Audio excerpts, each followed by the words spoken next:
ప్రభావం ఉన్నదని మాత్రం సుస్పష్టం.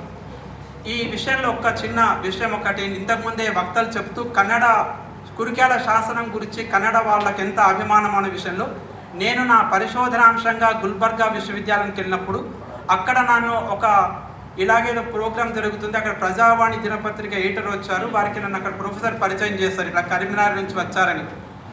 మన నమ్మ ఆదికవి జన్మస్థల అని చెప్పని చాలా అద్భుతంగా చెప్తూ కురిక్యాలం దొడ్డ గ్రామ సన్న గ్రామ అంటే ఆ గ్రామం గురించి తెలుసుకోవాలని తపన ఆయన చాలా వ్యక్తం చేస్తున్నాడు. అంటే వారి కురిక్యాల అంటే కరీంనగర్ పేరు చెప్పగానే కురిక్యాల శాస్త్రం వారికి ఒక వాళ్ళని పులకాంకితులను చేస్తున్నది. అంత గొప్ప స్థలాన్ని మనం కలిగి ఉన్నాం, కానీ మనం దాని గురించి ఎక్కువగా భావించాం, కానీ వాళ్ళకు మాత్రం చాలా చిరస్మరణీయమైన విషయం. ఇలా వాటిపైన శిష్ట సాహిత్యం పైన పంపకవి యొక్క విక్రమార్జున విజయమే నన్నయ్య భారతానికి ప్రేరణ అని, పంపకవి రాసిన విక్రమార్జున విజయం లేవసినటువంటి పర్వాల అనుక్రమణికనే నన్నయ్య భారతంలో కూడా తొలి దాంట్లో ఉన్నదని చెప్పి పరిశోధకులు నిర్ణయించారు.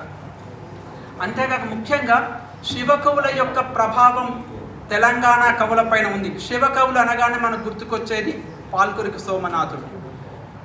శివకవుల్లో కన్నడంలో బసవేశ్వర మతం, శైవ మతం ఆధారంగా చాలా విశ్వవ్యాప్తంగా అంటే కన్నడ ప్రాంతంలో వ్యాప్తమైనటువంటి మతం. వారు సాహిత్యంలో వచనాలు ఎక్కువగా రాశారు.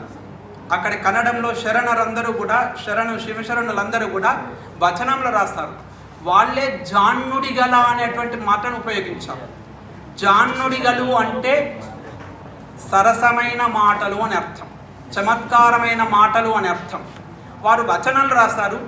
ఆ శివకవులకు ఆ బసవేశ్వరుని యొక్క కథలకు ముగ్ధుడైనటువంటి సోమన లేదా నన్నెచోడు ఆయన రాసినటువంటి కుమార సంభంలో కూడా జాను తెనుగని ప్రయోగించినాడు. కాబట్టి వీరు ఎవరైనా కూడా జాను తెనుగు అనే పదం ప్రయోగించినారంటే కారణం కన్నడం యొక్క ప్రభావమే.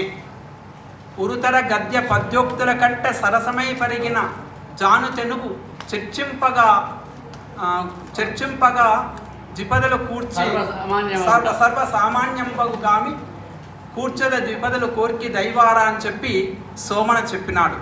అంటే అక్కడ బసవేశ్వరుడు కానీ అతని తర్వాత వచ్చిన వాళ్ళందరూ కూడా వచనంలో రాస్తే, ఇక్కడ సోమన అంతకుముందున్నటువంటి మార్గ సాహిత్యాన్ని తీసుకోకుండా మరి వచనంలోకి వెళ్ళకుండా మరి వచనం ఇక్కడ ఆదరించాలనే భావనతో కావచ్చు ఇక్కడ ఆయన కొత్త దేశీయమైన ఛందస్సును ద్విపదను ఎంచుకున్నాడు.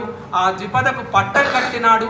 ఆ ద్విపద తర్వాత కాలంలో తెలుగు సాహిత్యంలో ఒక మకుటాయమానమైనటువంటి ఒక విస్తృతిని పొందగలిగింది. దానికి కారణం కన్నడ ప్రభావమే అని మనం చెప్పుకోవచ్చు. అలాగే మల్లియ రేసన్ రాసిన కవిజనాశ్రయం, ఇప్పుడు ఇంతకుముందు వారందరూ చెప్పినారు. ఆ కవిజనాశ్రయం రాసిన మల్లియ రేచన జినవల్లభునికి చాలా అతి సన్నిహితుడైన మిత్రుడు.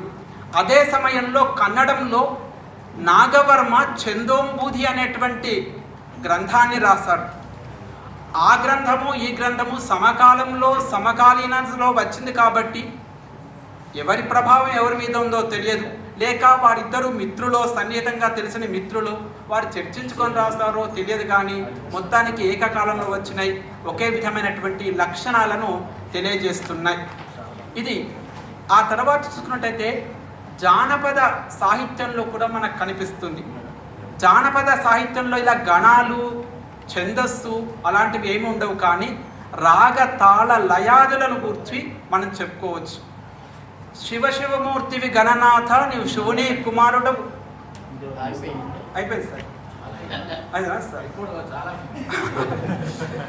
శివశివమూర్తివి గణనాథ ఇన్నట్టుగానే అక్కడ శరణయ్య గణనాయక నీ శివనన సుతనే గణనాయక అని చెప్పి అంటూ వాళ్ళు ఉంటాయి. అంటే ఇవి ఎవరి ప్రభావం ఎవరి మీద చెప్పలేం, కానీ చారిత్రికంగా రాజకీయంగా సాంస్కృతికంగా ఏకీకరణ ఉన్న కారణంగా ఈ ప్రభావాలు ఒకరిపై ఒకరికి ఉన్నాయని మనం స్పష్టంగా చెప్పుకోవచ్చు.